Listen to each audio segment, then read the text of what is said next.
The 7th century AD was a pivotal time. It witnessed the birth of a new religion, Islam. This faith would reshape the world. Empires crumbled and new powers rose.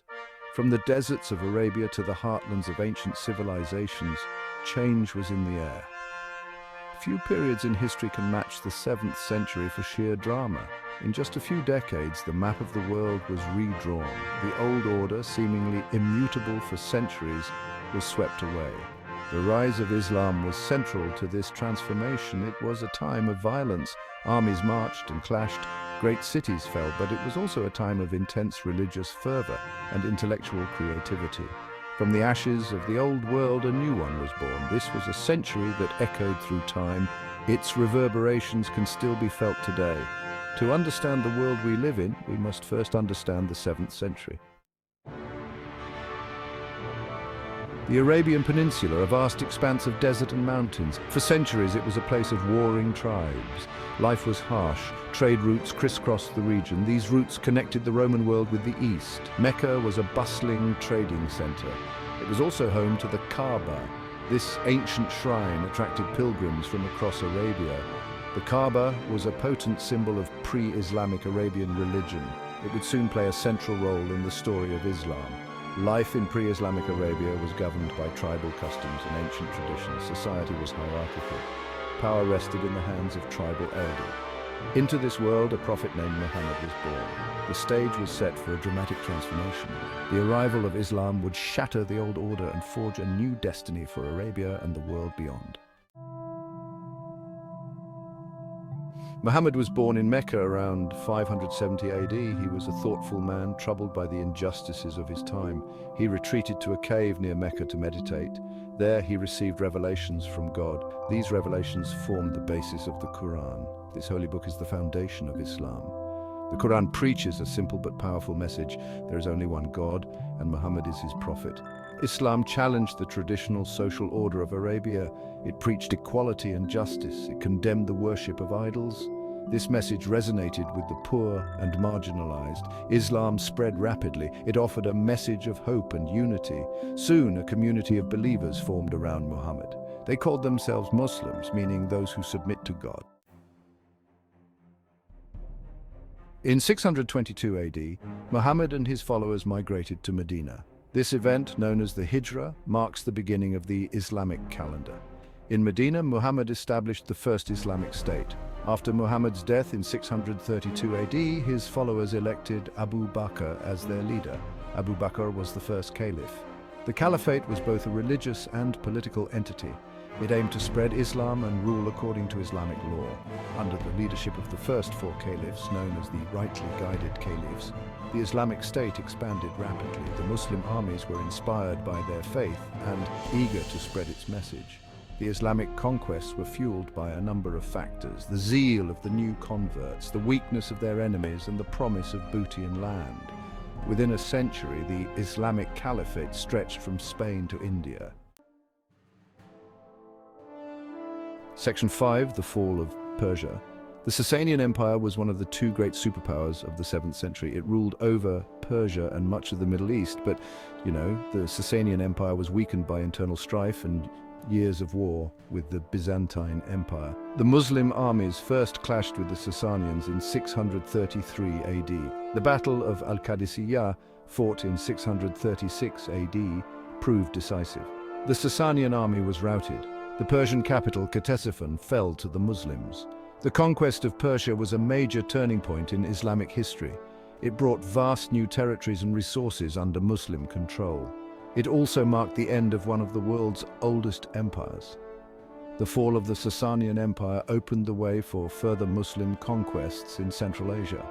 It also had a profound impact on the cultural and intellectual development of the Islamic world. Section 6, the Byzantine Empire at bay.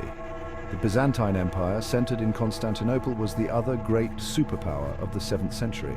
It was the heir to the Roman Empire and ruled over a vast territory. But the Byzantine Empire was also weakened by internal divisions and external threats. The Muslims first attacked Byzantine territory in 634 AD. They conquered Syria and Palestine. The Byzantine Emperor Heraclius, preoccupied with wars against the Persians, was slow to react to the new threat. The Battle of Yamuk, fought in 636 AD, was a crushing defeat for the Byzantines. It marked the loss of Syria and Palestine and opened the way for the Muslim conquest of Egypt. The Byzantine Empire would survive the Islamic onslaught, but it was severely weakened. It lost some of its most important provinces and would never regain its former glory. Section 7. Clash at Yamuk, the fate of the Levant. The Levant, the eastern shores of the Mediterranean Sea, became a battleground between two rising powers. The Byzantines, heirs to Roman might, faced the nascent Islamic Caliphate. At Yamuk, near the present-day border of Syria and Jordan, a decisive battle raged. The year was 636 AD. Khalid ibn al-Walid, a brilliant Muslim general, commanded the forces of the Caliphate. The Byzantine army, though larger, was plagued by internal divisions. The six-day battle saw maneuvers, counterattacks, and fierce fighting. Ultimately, a sandstorm favored the Muslims and the Byzantines were routed. Yarmouk's impact resonated far beyond the battlefield. It sealed the fate of the Levant, bringing it under Muslim rule. The victory also showcased the strategic acumen and military prowess of the early Islamic armies. Section 8. The struggle for North Africa. With the Levant conquered, the Islamic armies turned their attention westward. North Africa, then part of the Byzantine Empire, beckoned. The region was rich in resources and strategically important. The conquest of North Africa was a gradual process, punctuated by fierce resistance from the Berber tribes. The Muslims established a foothold in Egypt in 641 AD and gradually expanded their control westward. The conquest of Carthage, the former jewel of the Roman Empire, in 698 AD marked a significant victory for the Muslims. It opened the way for further expansion into North Africa and eventually into the Iberian Peninsula. The conquest of North Africa had far-reaching consequences. It brought a new religion and culture to the region. It also paved the way for the Islamic conquest of Spain and the establishment of Muslim rule in parts of Europe. Section 9. Consolidation and Expansion, the Islamic Golden Age. By the end of the 7th century, the Islamic Caliphate was one of the largest and most powerful empires in the world. It stretched from the Atlantic Ocean in the west to the Indus River in the east. The Umayyad Caliphate, established in 661 AD, oversaw a period of consolidation and further expansion. The capital was moved from Medina to Damascus, a strategic location at the crossroads of trade routes. The Umayyad period was a time of great intellectual and cultural flourishing. The Islamic world became a center of learning and scholarship. Muslim scholars made significant advances in mathematics, astronomy, medicine, and philosophy. The 7th century witnessed the birth of a new world power. The Islamic Caliphate, driven by faith and ambition, had reshaped the political and cultural landscape of Afro-Eurasia. Section 10. Beyond the Islamic world, a glimpse at other powers. While the rise of Islam dominated the 7th century, other parts of the world witnessed their own share of significant events. In Europe, the Western Roman Empire had long fallen, and Germanic kingdoms had risen in its place. The Franks, under the Merovingian dynasty, were a powerful force in Western Europe. They controlled much of present-day France and Germany. The Anglo-Saxons were establishing kingdoms in England. In China, the Tang dynasty was in its early years, and it would go on to become one of China's most prosperous and culturally vibrant eras. In India, the Gupta Empire had collapsed, leading to a period of fragmentation and regional kingdoms. While not directly affected by the rise of Islam, these regions were nonetheless undergoing their own transformations, laying the groundwork for the political and cultural landscapes of the centuries to come.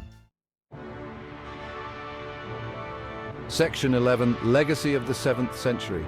The 7th century AD was a period of seismic change. The rise of Islam reshaped the world map. It triggered the fall of empires and the rise of new powers. The echoes of these events still resonate today. The Islamic world inherited the intellectual legacy of Greece and Persia.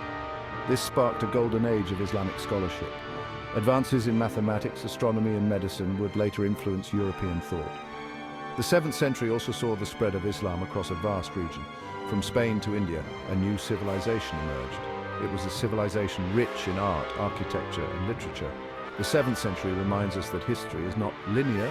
It is a story of booms and busts, of empires rising and falling. It is a story that continues to unfold, shaped by the forces unleashed so long ago.